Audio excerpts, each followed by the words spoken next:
ইনকিলাব মঞ্চের আহ্বায়ক ওসমান হাদির মৃত্যুর সংবাদের পর দেশ জুড়ে যে মব সন্ত্রাস, হামলা, ভাঙচুর ও অগ্নিসংযোগ চলে তার কবলে পড়ে ছায়ানট সংস্কৃতি ভবনও।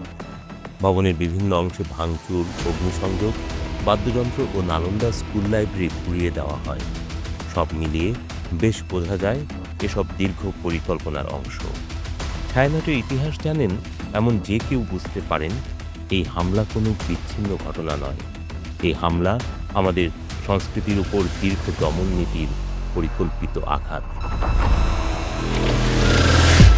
1961 সালে পাকিস্তানি সামরিক শাসনের সময় যখন রবীন্দ্রনাথ ঠাকুরের গান ও সাহিত্যকে হিন্দুয়ানি সংস্কৃতি আখ্যা দিয়ে দমন করা হচ্ছিল, তখন একদল সাহসী বুদ্ধিজীবী ও সংস্কৃতিকর্মী রবীন্দ্র শতবার্ষিকী উদযাপনের উদ্যোগ নেন। সেই উদ্যোগ থেকেই জন্ম নেয় ছায়ানট। বিচারপতি মাহবুব মোর্শেদ, দার্শনিক ডক্টর গোবিন্দচন্দ্র দেব, কবি সুফিয়া কামাল, ভাষাবিদ মোজাফফর হায়দার চৌধুরী, সঞ্জিদা খাতুন, ওয়াহিদুল হক, এই মানুষগুলো ছায়ানটকে শুধু একটি সংগঠন নয়, সাংস্কৃতিক প্রতিরোধের প্ল্যাটফর্ম হিসেবে গড়ে তোলেন। রাষ্ট্রীয় দমননীতির বিপরীতে দাঁড়িয়ে ছায়ানট হয়ে ওঠে বাঙালি পরিচয়ের সাংস্কৃতিক অভয়াশ্রম। ছায়ানটের মূল শক্তি তার সঙ্গীত চর্চা। রবীন্দ্রসঙ্গীত, নজরুল সঙ্গীত, লোকগান ও শাস্ত্রীয় সঙ্গীতকে কেন্দ্র করে ছায়ানট গড়ে তোলে একটি শৃঙ্খলাবদ্ধ শিক্ষা ব্যবস্থা। ছায়ানট সঙ্গীত বিদ্যালয়ায়তনের মাধ্যমে প্রজন্মের পর প্রজন্ম মানবিক ও নান্দনিক মূল্যবোধে শিক্ষিত হয়েছে। পয়লা বৈশাখের রমনার বটমূলে প্রভাতী বর্ষবরণ অনুষ্ঠান ছায়ানটকে জাতীয় সাংস্কৃতিক ক্যালেন্ডারের অবিচ্ছেদ্য অংশে পরিণত করেছে। শুধু গান নয়, আলোচনা, পাঠচক্র, প্রকাশনা, শিশু কিশোর কার্যক্রমের মধ্য দিয়ে ছায়ানট সাংস্কৃতিক আন্দোলনের পথ প্রদর্শক হিসেবে কাজ করে যাচ্ছে। ছায়ানটের সাংস্কৃতিক আন্দোলনের এই যাত্রা রুখে দেওয়ার চেষ্টা হয়েছে বারবার। 2001 সালের 14 এপ্রিল পয়লা বৈশাখের সকালে রমনার বটমূলে ছায়ানটের বর্ষবরণ অনুষ্ঠানে ভয়াবহ বোমা হামলা হয়। এতে 10 জনের প্রাণহানি এবং অসংখ্য আহতের ঘটনা পুরো জাতিকে স্তব্ধ করে দিয়েছিল। দীর্ঘ তদন্ত শেষে উগ্র ইসলামপন্থী সংগঠন হরকাতুল জিহাদের সম্পৃক্ততা প্রমাণিত হয়। মুফতি আব্দুল হান্নান সহ কয়েকজনের মৃত্যুদণ্ড ও যাবজ্জীবন সাজা হয়।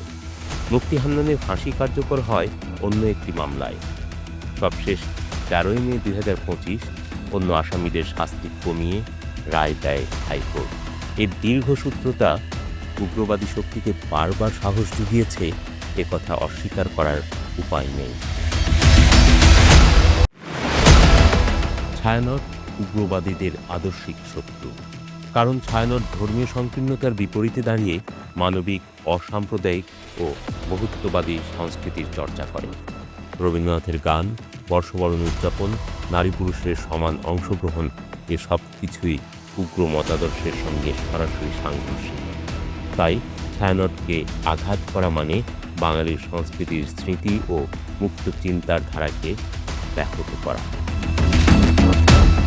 ছায়ানট সংস্কৃতি ভবনে হামলার প্রতিবাদে শুক্রবার বিকেলে জাতীয় সঙ্গীতকে তাৎক্ষণিক সাংস্কৃতিক প্রতিবাদ জানান নালন্দা ও ছায়ানট বিদ্যায়তনের বর্তমান ও প্রাক্তন শিক্ষার্থী, অভিভাবক ও সংস্কৃতি কর্মীরা। পরদিন বিকাল 4টায় ছায়ানট ভবনের সামনে সম্মিলিত কণ্ঠে জাতীয় সঙ্গীত সহ কয়েকটি গান পরিবেশন করা হয়।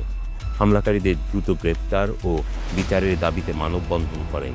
শিক্ষার্থী, অভিভাবক ও সংস্কৃতি কর্মীরা মিলে গানকেই প্রতিবাদের ভাষা হিসেবে বেছে নিয়েছেন। ছায়ানট ভবন পরিদর্শন করেন সংস্কৃতি উপদেষ্টা মোস্তফা সরোয়ার ফারুকী।